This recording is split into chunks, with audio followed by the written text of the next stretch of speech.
Hello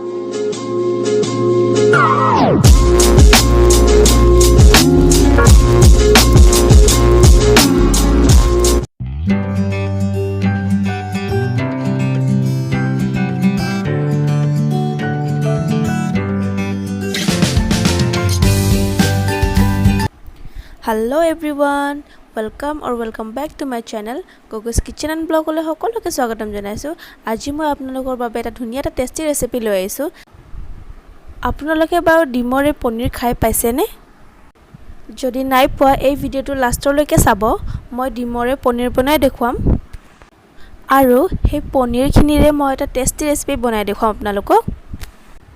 যদি হে আপোনালোকক এই ভিডিওটো চাই ভাল লাগে তেন্তে like comment share and subscribe to my channel and don't forget to press the bell icon for new updates so ভিডিওটো আৰম্ভ কৰো লেটস গেট স্টাৰ্টেড পনীৰ বনাবৰ বাবে মই ডিম ছটা লৈছো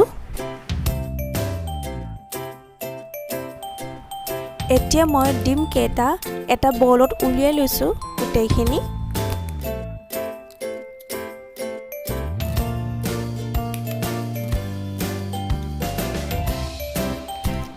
অলপমান নিমখ ছিটিয়াই দিছো তাৰ পিছত এখিনি এতিয়া ভালদৰে আমি মিক্স কৰি লম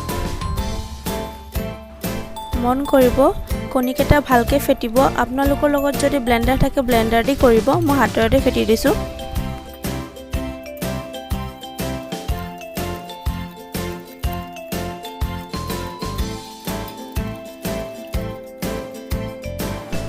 এতিয়া মই কেৰাহীত পানী গৰম কৰি দালচেনি লং অলপ দি দিছো এতিয়া আমি পানীখিনি বইল হ'বলৈ দিম 5 মিনিট মান পাছত মই কাঢ়ি থৈ দিলো দালচেনি আৰু লংখিনি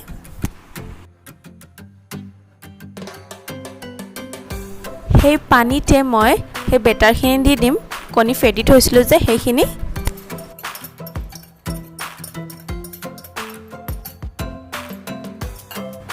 এতিয়া মই এখিনি ভালদৰে লৰাই লৈ 10 মিনিটৰ কাৰণে হিজিবলৈ দিম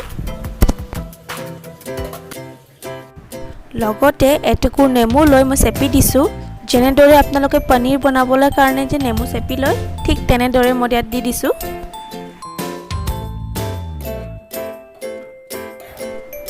এয়া দেখিছেনে নেমু দিয়া কাৰণে ফাটিব ধৰিছে ধুনিয়াকে এইখিনি এতিয়া বইল হৈ গল এতিয়া মই এটা ফুটা থকা বাচন উলিয়াই লৈ মেলি কটনৰ টুকুৰা কাপোৰ এখন পাই দিছো তাতে এতিয়া মই এইখিনি তাতে ঢালি দিম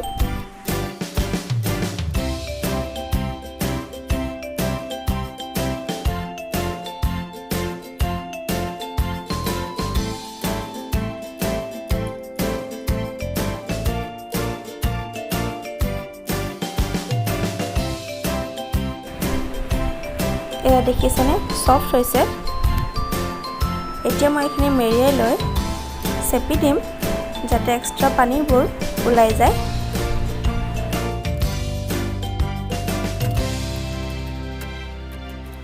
এতিয়া মই ইয়াত পানী দি দিছো আৰু এইখিনি মই এতিয়া ভালদৰে ধুই লম যাতে নেমুৰ টেঙা ভাৱটো গুচি যায়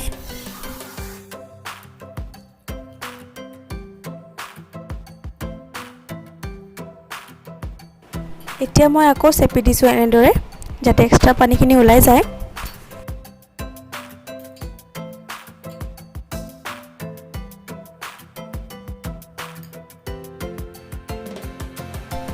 এতিয়া মই এনেকুৱা এখন প্লেটত লৈ এইখিনি অলপ হেঁচি চেপেটা কৰি লৈছো তাৰ পাছত প্লেট এখনৰে হেঁচা মাৰি থৈ দিছো তাৰ পাছত সেই প্লেটখনৰ ওপৰত গামলা এটা থৈ দিলো পনীৰখিনি ৰেডি হোৱালৈকে মই বাকিখিনি ৰেডি কৰি লওঁ মই টমেটো লৈছো দুটা পিয়াজ লৈছো ডাঙৰ দুটা লৈছো আদা নহৰু লৈছো কেঁচা জলকীয়া লৈছো আৰু জিৰা অলপ লৈছো এই গুটেইখিনি মিক্সি জাৰত একেলগে দি লম আৰু ধুনিয়া এটা পেষ্ট বনাই লম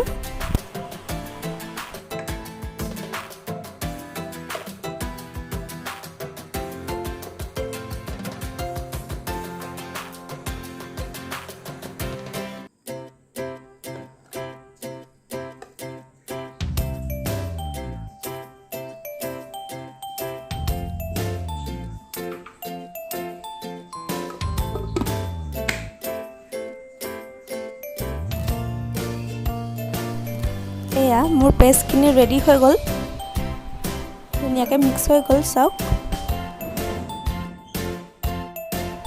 এতিয়া মই চেক কৰি লৈছোঁ, এয়া চাওক ধুনীয়া হৈছে। এয়া চাওক মই উলিয়াই লৈছোঁ, ভগাও নাই।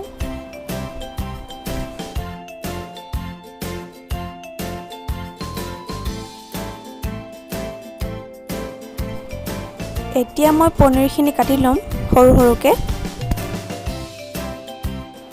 এয়া চাওকচোন কিমান ধুনীয়া হৈছে, এনেকুৱা লাগিছে পনীৰ বনাই মই এতিয়া কাটি আছোঁ।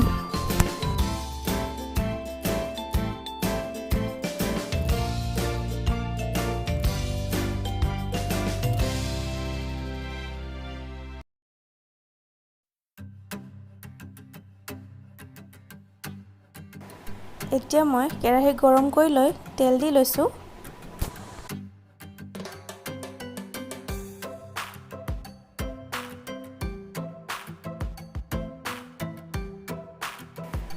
এতিয়া মই পনীৰখিনি ফ্ৰাই কৰি ল'ম ৰঙচুৱাকৈ।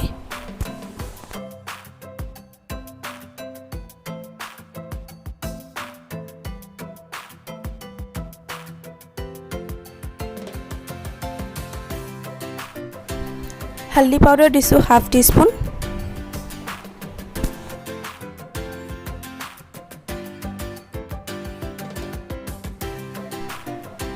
ৰেড চিলি পাউডাৰ দিছোঁ জাষ্ট অকণমান।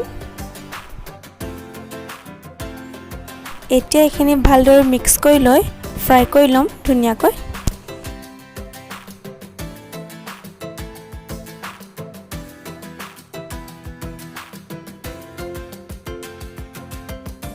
ফ্ৰাই হৈ গৈছে, এতিয়া মই এইখিনি উলিয়াই থৈ দিছোঁ।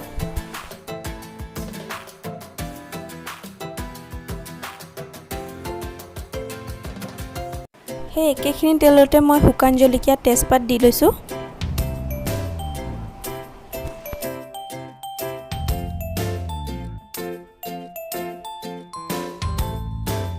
লগতে কেইটামান জিৰা দি দিছোঁ। এতিয়া এইখিনি ভালদৰে মিক্স কৰি ল'ম আৰু মিক্স কৰি লৈ এতিয়া মই সেই পেষ্টখিনি ইয়াত এড কৰি দিলোঁ। এতিয়া এইখিনি ভালদৰে মিক্স কৰি ল'ম।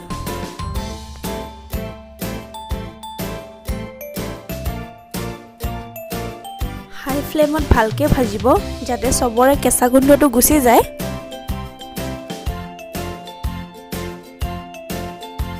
ৰেড চিলি পাউডাৰ দি দিছোঁ আধা চামুচ।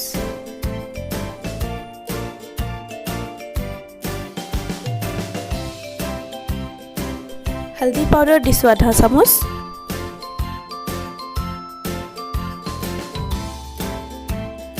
জিৰা পাউডাৰ দিছোঁ সৰু চামুচৰ এচামুচ।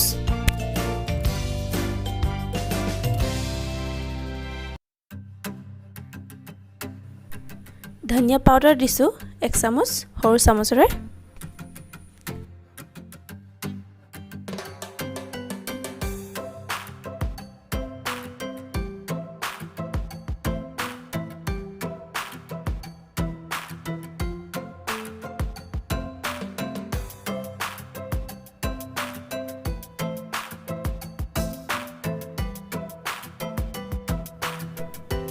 দৈ এড কৰি দিছোঁ সৰু চামুচেৰে 2 চামুচ। আৰু মই দৈ দিয়া সময়ত গেছটো একেবাৰে মই মিডিয়াম ফ্লেমত থৈ লৈছোঁ যাতে ঠাণ্ডা হয় আৰু দৈখিনি নাফাটে।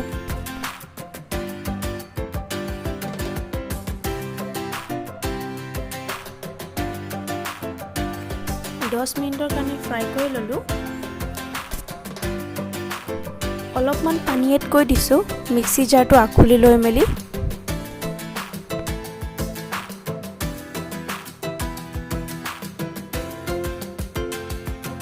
এতিয়া মই ইয়াতে সোৱাদমতে অলপ নিমখ দি ল'লোঁ। আগতে পনীৰটো দিয়া আছিলে, সেইকাৰণে আপোনালোকে চাই ল'ব টেষ্ট কৰি।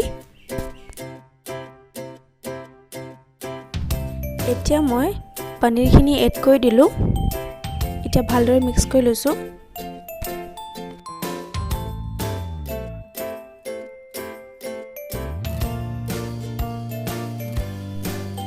এতিয়া মই আধা কাপমান পানী এড কৰি দিলোঁ। এইখিনি ভালদৰে মিক্স কৰি লৈ ঢাকন লগাই দিম। তাৰপাছত 10 মিনিটমান সিজিবলৈ দিম।